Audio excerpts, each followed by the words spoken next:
Hi, good morning, good afternoon, good evening. Um, Today I'm just gonna read a couple of pages from this book, you know, the ancient secret of the flower of life. I'm sure a lot of people know this symbol, and if you don't, I'm sure you'll find out sooner or later. So, I read this book like almost 10 years ago in 2010. I read the first volume and the second volume. I got to the second volume like halfway, but I really should start like just reading this from my page because I feel like this helped me, metaphysically astral project into the future about astral projection. So when I read this, I was like blown away. But The Ancient Secret of the Flower of Life, Volume 1, an edit transcript of the Flower of Life workshop presented live to Mother Earth from 1985 to 1994. Written and updated by Dron Valo Malchavidik. I think he used that surname because of the guy he followed. Okay. Ventruvius Canon with the Flower of Life square geometry.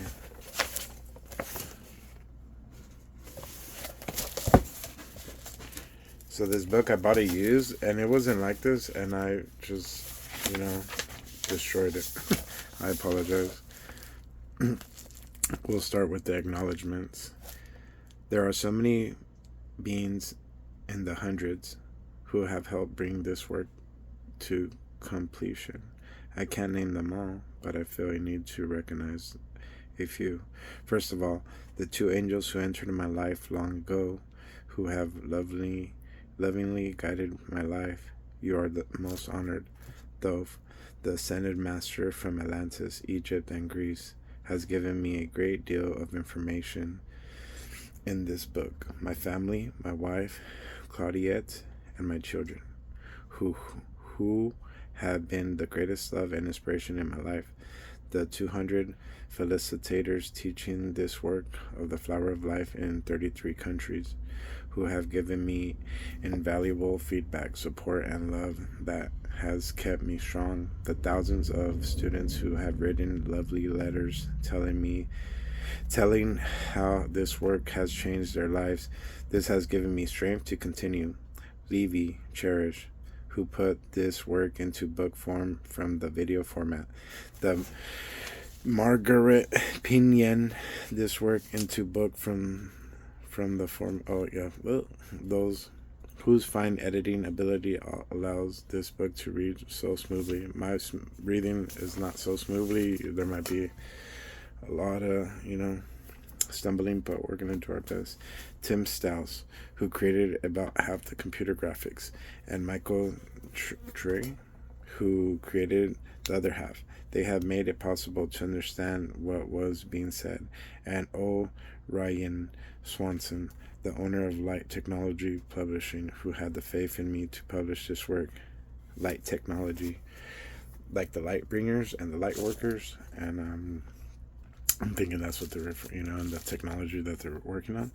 The rest of who are too numerous to name. I thank you for all my heart with prayer that this works will actually help people understand who they really are, so that together we can create a more loving world and perhaps even a more loving universe. Thank you, dear ones. Okay, preface. Okay, bear with me. Only one spirit. Long before Samaria existed, before Egypt had built Saqqara, before Indus Valley flourished, spirits lived in human bodies, dancing high culture. The Sphinx knows the truth. We are much more than we know. We have forgotten. The flower of life was and is known by all life, not only here but everywhere. They knew it was the creation pattern, the way in, the way out. Spirit created us in this image. This is true. It is written, your body in all your bodies. Yeah, and the creation pattern.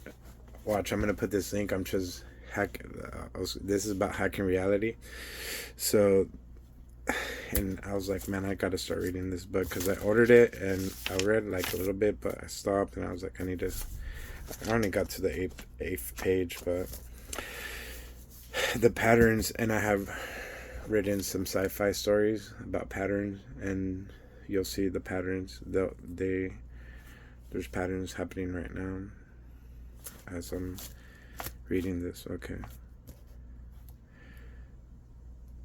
Long ago, we fell from a very high state of consciousness, and the memories are just now beginning to merge. The birth of our new old consciousness here on earth will change us forever and return us to the awareness that there is truly only one spirit. What you're about to read is a journey of my life through this reality, how I learned about Great Spirit and about the relationship that each of us have with all life everywhere. I see Great Spirit in the eyes of everyone. The Great Spirit. And I know that she is within you. You already hold within your deepest being all the information I will be sharing with you.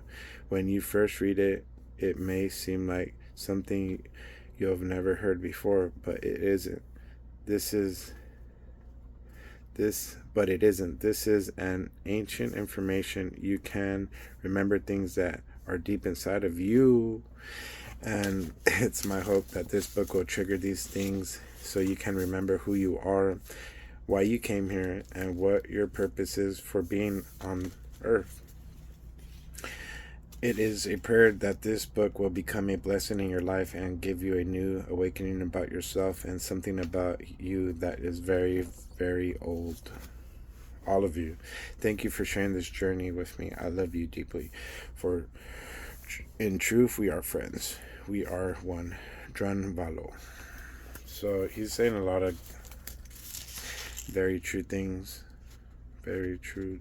I mean, it's ringing in my soul. And I read this like 10 years ago, but here's the contents. I'm not going to go through them, but, I'm trying to make a quick video. But there's a lot. And I think I'm going to just do like part 1, part 2, and we're just going to read until you can't read no more, until like I just stumble. But this is, so we got some crystals. I brought all my magic energy because I've been feeling like so much crazy stuff going on, and I need to center myself. So we got these crystals. Whoever's watching, we got these, and I got these quartz crystals, and this one, like, I put it up to I can feel the energy. Kind of, it's like an ocean. You're like, shh.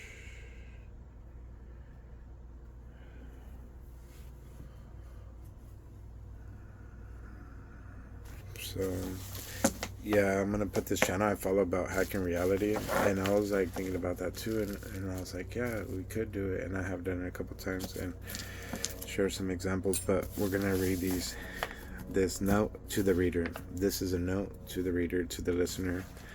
My rough translation. The Flower of Life workshop was presented internationally by Dran Valo from 1985 until 1984.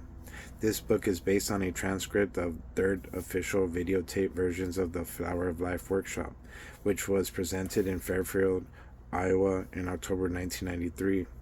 Each chapter of this book corresponds more or less to the same numbered videotape of that workshop. However, we have changed this written format where necessary to make the meaning as clear as possible. Hence, we've stuffed paragraphs and sentences and occasionally even whole sections to their ideal location so that you, the reader, can glide through this with the greatest of ease. Please note that we have added current updates through the book, which are in boldface. These updates will usually begin in new paragraphs directly below the old information So much information was presented in a workshop. We have divided the subjects into two parts, each with its own table of contents. Volume 1. Volume 2 will follow later. Yeah, Volume 2 is very crazy. Okay, this is the introduction. Should I just skip the introduction? Get straight to the juice. Okay, here we go though. We're just gonna skip the introduction. Remembering our ancient past. Remembering our ancient past. Remember. Okay. How the fall of Atlantis changed our reality. A little less than 3,000 years ago, something very dramatic happened in the history of our planet that we were going to explore in great detail, because what happened in the past is now affecting every aspect of our life today. Everything we experience in our daily living, including the particular technologies we use, the wars that erupt, the foods that we eat, and even the way that we perceive our lives, is the direct result as a certain sequence of events that happened during the end of the Atlantean times. The consequential of these ancient events, the consequences of these ancient events have entirely changed the way we live and interpret reality. Things are affecting reality. And I'm gonna put that link, how all realities are merging, like everything's possible.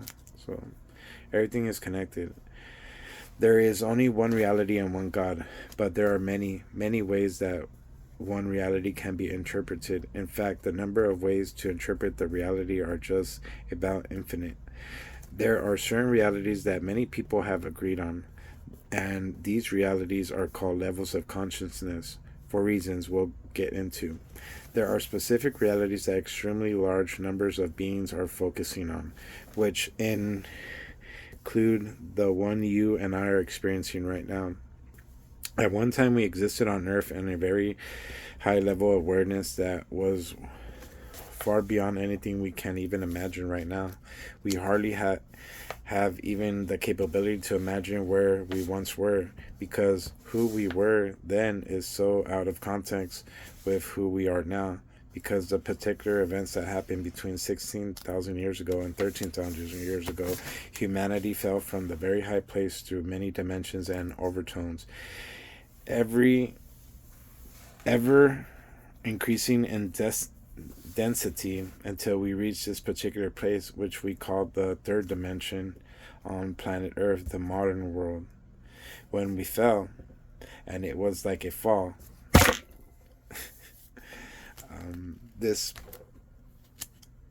we were in an uncontrollable spiral.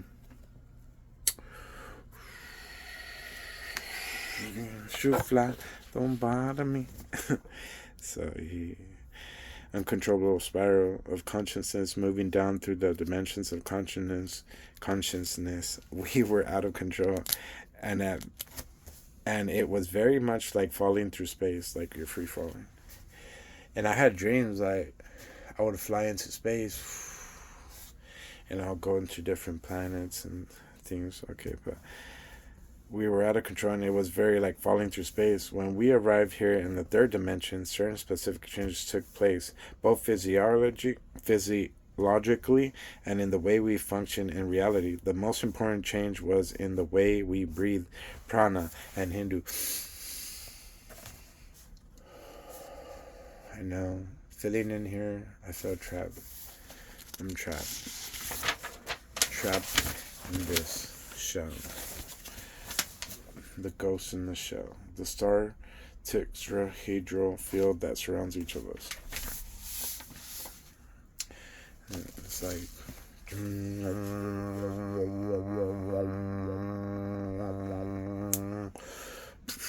so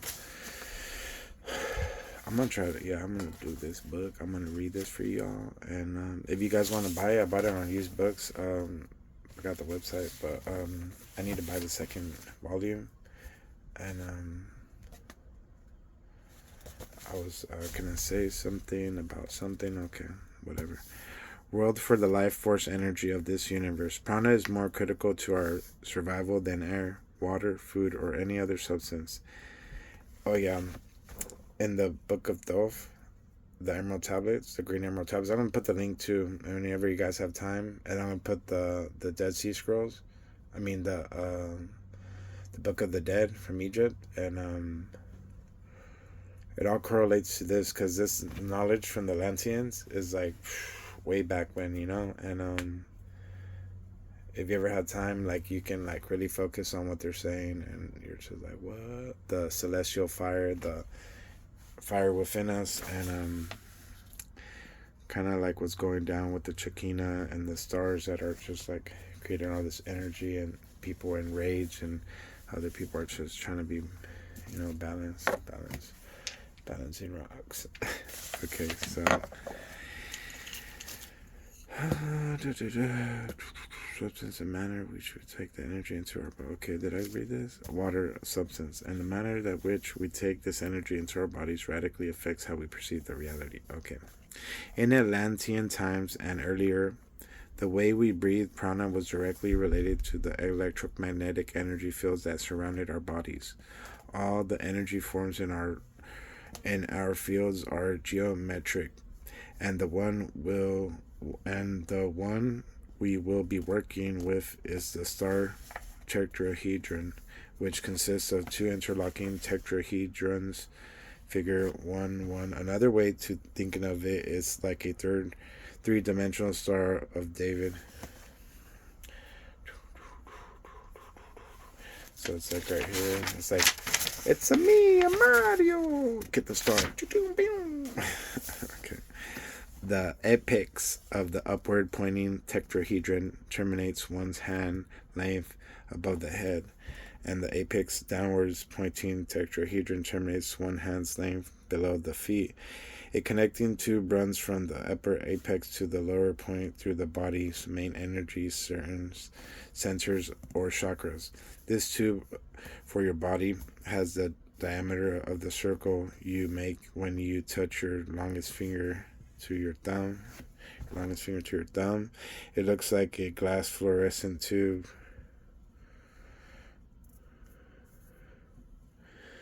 These are the mantras too. I need to get that book too because they're like mantras that create energy, and I need to be more familiar with them.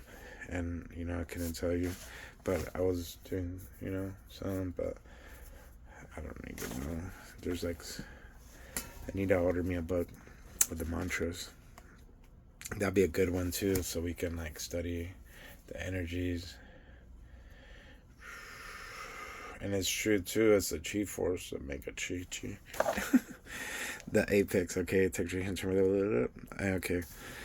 Sorry, I'm like getting off topic. But it's all like the same topic. This tube for your body has a diameter of the circle you make when you touch your longest finger to your thumb. It looks like a glass fluorescent tube. Okay, we read that section. Okay, before the fall of Atlantis, we used to bring prana simultaneously up and down this tube. A prana and flow would meet inside one of chakras, especially low, and where the prana has always been important aspect of this ancient science, which today is still being studied throughout the universe. What? They're studying throughout the universe? I know we're studying it here, huh? So, another major point in the human body is a pineal gland. If you don't know, the pineal gland is like right here. See where this dot's at? And it kind of connects to right here, the mind. And, there's like this lizard too, this other channel I follow, Pravin Mohan. I'm going to put his thing too the bottom of the descriptions, but he just like showed a lizard with a third eye, and I'm like, I never really ever seen this, or like, but he had a third eye, the lizard, but it really functions and it helps. And so humans back then in Indian mythology, like the avatars back then, the first humans or androgynous beings, whatever, they actually had a third eye, and then somehow, like over the millions of years, like their eye just went back into their brain, but that's what it all comes from, you know. So very good channel, Pravin Mohan, very good. He was on Ancient Aliens too, so he's like has a bunch of information, and you can check him out. Okay. Okay. Another major point in the human body is the pineal gland, located almost in the center of the head, which is a huge factor in consciousness. This gland has degenerated from its original size, comparable to a ping pong, to its present size, that so of a dried up pea. See? Like, yeah, in the stories from Indian epics, like, they had the eye and it just sucked back in. Maybe, it got like, I'm leaving. And like you'll see that in like movies and a bunch of like stuff since you're a little kid, and they're like showing you the patterns, because we forgot how time used it a long time ago. How to use it a long time ago. And sorry, my reading is sucks. And if you don't use it, you lose it. Pranic energy, pranic energy used to flow through the center of the pineal gland. This gland, according to Jacob Limberman, author of Light, the Medicine of the Future. Light. Looks like an eye, and in one respect, it is literally an eyeball. It's round and has an opening on one portion. And that opening is a lens for focusing light. It's hollow and has color receptors inside. Its primary field of view through this has not been determined specifically. Is upwards to towards the heavens, just as our eyes can look up to 90 degrees to the side from direction to direction to the direction they face. The pineal gland can also look as much as 90 degrees away from its set direction. Just as we cannot look out the back of our heads, the pineal gland cannot look down towards the earth. So it's like, and see.